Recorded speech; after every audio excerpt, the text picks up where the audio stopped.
What's the first thing you think about when you walk out of a bathroom? Do not go in there. Lunch plans? A hilarious meme?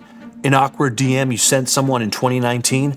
Well, religious Jews say a full, anatomically specific blessing, thanking God that your human body, against all odds, is working the way it's supposed to. It's called Asher Yatzar, and it's not even close to the strangest blessing Jews say. Judaism has a blessing for meeting a brilliant scientist, a blessing for seeing a person whose body looks unlike any you've seen before. There's even a blessing every time you see a rainbow. The rabbis set a quota. We should aim to make 100 blessings a day, every day, for your entire life. Not just as a constant act of gratitude, but to bring a high level of awareness into your everyday life, a rabbinic antidote to living on autopilot. So let's dive into 5 of the strangest, most surprising, most unexpectedly profound blessings in Judaism.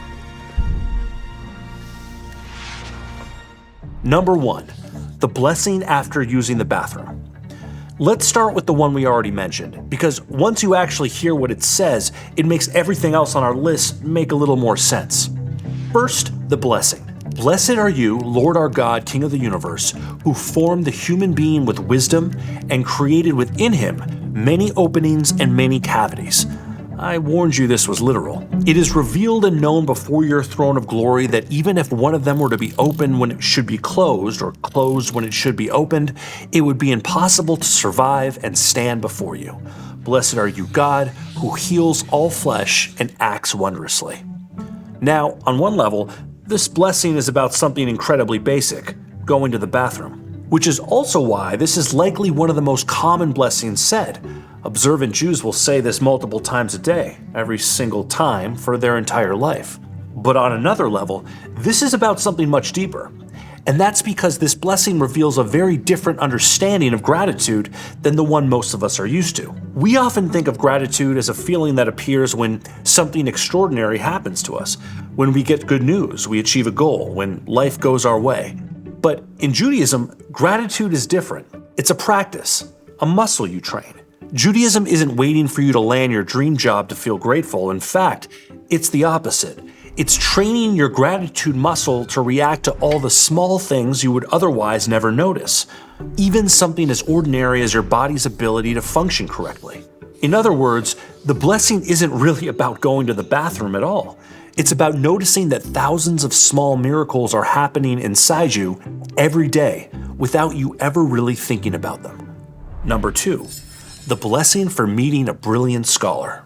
Imagine you're out for a stroll in Kyoto, Japan, and by sheer chance, you bump into Nobel Prize-winning chemist Susumu Kitagawa. Judaism, no joke, has a blessing for this very encounter. And in fact, it doesn't even have to be Dr. Kitagawa. Anytime you encounter someone whose brilliance has fundamentally expanded humanity's understanding of the world, a great scientist, a philosopher, a brilliant sculptor, the tradition prescribes this blessing. Baruch atah Hashem shenatan mechochmato lebasar v'dam. Blessed are you, Lord our God, King of the universe, who's given of his wisdom to flesh and blood. Embedded in this blessing is the idea that human genius isn't merely impressive, it's a gift from God. Now, what's especially interesting here is that this isn't the blessing Jews say upon meeting a great Torah scholar. There's a different blessing for that.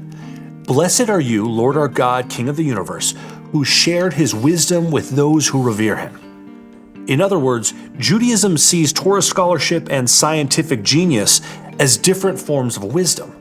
But the existence of both blessings makes a profound statement. Wisdom, wherever it's found, ultimately comes from the same source. Number 3, the blessing for seeing a person whose body looks unlike any you've ever seen before. Jewish tradition teaches that upon seeing someone whose appearance is strikingly different from what we're used to, one recites, Baruch atah Hashem mishaneh habriot. Blessed are you, Lord our God, King of the universe, who makes creatures different.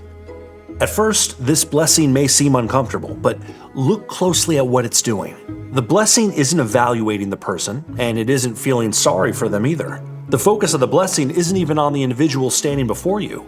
It's on the remarkable diversity of human beings and the Creator who made us that way. In other words, difference isn't an aberration or a mistake to be ignored. It's part of the design. It's the thing woven into the fabric of the world by its creator.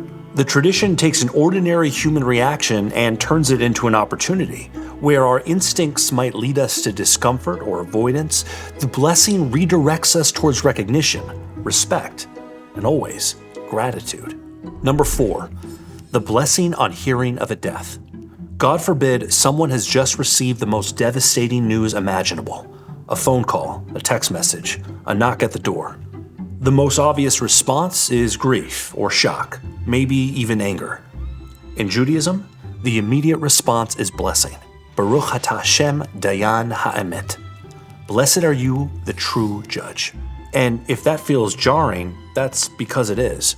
Rabbinic commentary goes even further here, teaching that a person is obligated to bless for the bad just as he blesses for the good. That doesn't mean he has to be happy about it. That doesn't mean accept it.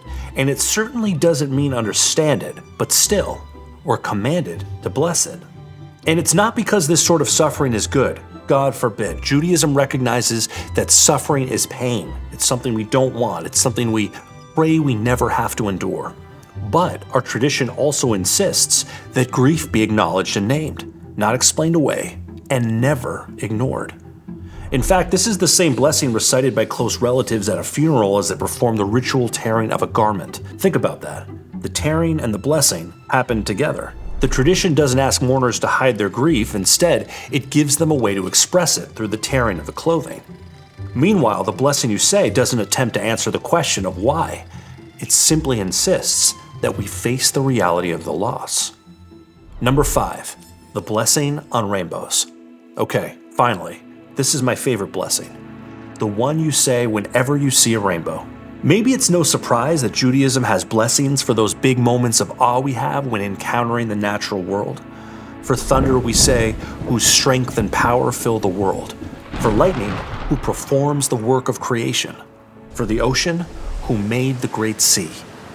Even for blossoming trees, we have a blessing thanking God for creating beautiful things for people to enjoy.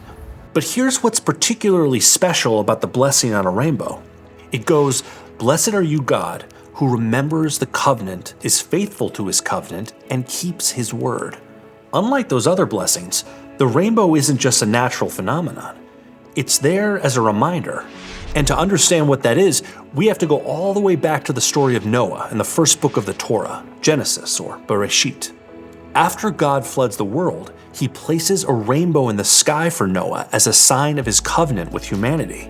A promise that, despite all our flaws, despite all the destruction we humans are capable of, the world will endure. And so every time we see a rainbow, we're reminded of that promise, that despite everything, God hasn't given up on us. Our story isn't over. And on that note, we're really just scratching the surface.